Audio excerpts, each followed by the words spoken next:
Hello, welcome to my YouTube channel Mister Computeristic. हम अपनी CSS की सीरीज के लेक्चर नंबर 25 को इस वीडियो में कवर करेंगे, जिसका टाइटल है लिंक्स।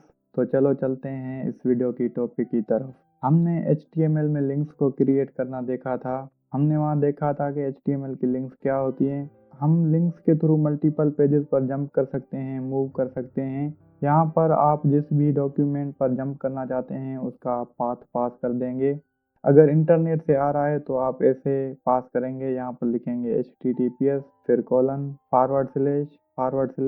www और यहाँ पर आप अपनी वेबसाइट का नाम लिखेंगे। तो जो भी पाथ आप इंटरनेट से ला रहे होंगे उसको आप इस तरीके से पास करेंगे। और अगर फाइल उसी फोल्डर से आ रही है जहाँ पर आपकी फाइल पड़ी है तो सिंपली आप उस फाइल का यहाँ पर नाम लिख देंगे। जैसे मैं लिख देता हूँ fontfamily.html और यहाँ पर लिख देता हूँ माय फाइल। तो इस तरीके से भी आप पाथ को पास कर सकते हैं ऐसी फाइल का जो आपके सिस्टम के अंदर पड़ी है। तो ये होती हैं लिंक्स। मैंने यहाँ पर कुछ लिंक्स पास कर दिए हैं ऑलरेडी अपने डॉक्यूमेंट के अंदर। अब हम उनको फर्दर स्टाइलिंग देंगे CSS के थ्रू। तो हम उनको स्टाइल करके देखते हैं। हम अपने लिंक्स पर CSS की जितनी भी प्रॉपर्टीज हैं उनको पास कर सकते हैं, उनके थ्रू अपनी लिंक्स को स्टाइल कर सकते हैं। कंट्रोल S से मैंने अपने पेज को सेव किया और यहाँ पर मैं इसको रिलोड करता हूँ। ये देखिए यहाँ पर हमारी जो लिंक्स हैं वो डिस्प्ले हो रही हैं। अब हम इनको फर्दर स्टाइलिंग देकर देखते हैं CSS के थ्रू। तो यहाँ पर मैं इंटरनल CSS को पास करता हूँ। मैं यहाँ पर अपने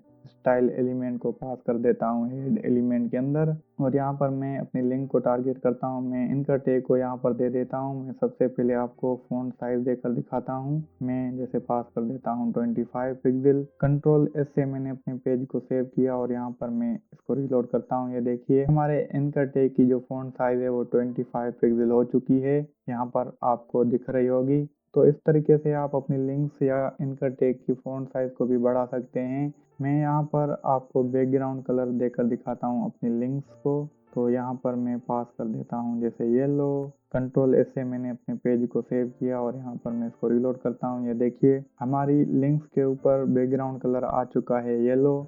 तो इस तरीके से आप CSS की प्रॉपर्टीज को पास कर सकते हैं अपनी लिंक्स पर। तो मैं फिलहाल इनको हटा देता हूँ अपनी बैकग्राउंड प्रॉपर्टी को और मैंने अपने पेज को सेव किया और यहाँ पर मैं इसको रिलोड करता हूँ। तो इस तरीके से आप स्टाइल कर सकते हैं अपनी लिंक्स को। बाय डिफ़ॉल्ट यहाँ पर लिंक्स की कुछ स्टेट्स होती हैं। अगर आपकी लिंक अनविजिटेड होगी तो उसका जो कलर है वो ब्लू होगा और उस पर एक अंडरलाइन होगी। अगर आपकी लिंक विजिटेड होगी तो उसका जो कलर है वो पर्पल हो जाएगा और उस पर एक अंडरलाइन होगी। अगर आप इसको क्लिक करेंगे जैसे ही ये एक्टिव हो जाएगी तो इसका जो कलर है वो ऑरेंज हो जाएगा। ये देखिए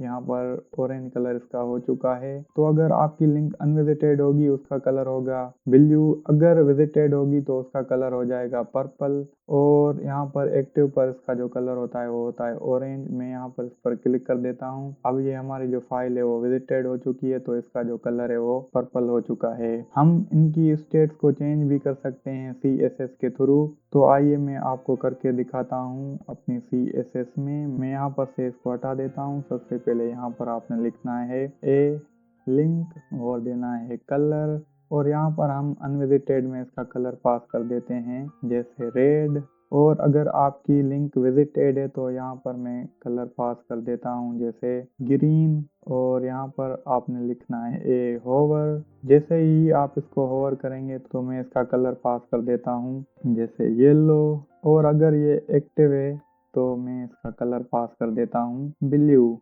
कंट्रोल S से मैंने अपने पेज को सेव किया और यहाँ पर मैं इसको रिलोड करता हूँ। ये देखिए हमारी जो अनविजिटेड लिंक्स हैं वो रेड हो चुकी हैं और यहाँ पर जो हमारी विजिटेड लिंक है उसका जो कलर है वो ग्रीन हो चुका है। तो होवर पे इसका कलर येलो हो रहा है, आप देख सकते हैं। और जैसे ही मैं इसके ऊपर होवर कर रहा हूँ तो इसका जो कलर है वो येलो हो रहा है। अब जैसे ही मैं इसके ऊपर क्लिक कर रहा हूँ ये देखिए अब ये एक्टिव हो गई है तो इसका जो कलर है वो ब्लू हो रहा है। तो एक्टिव पे इसका कलर जो है वो ब्लू हो रहा है, यहाँ पर आप देख सकते हैं। तो ये कुछ इसकी स्टेट्स होती हैं, आप इनको चेंज भी कर सकते हैं CSS के थ्रू।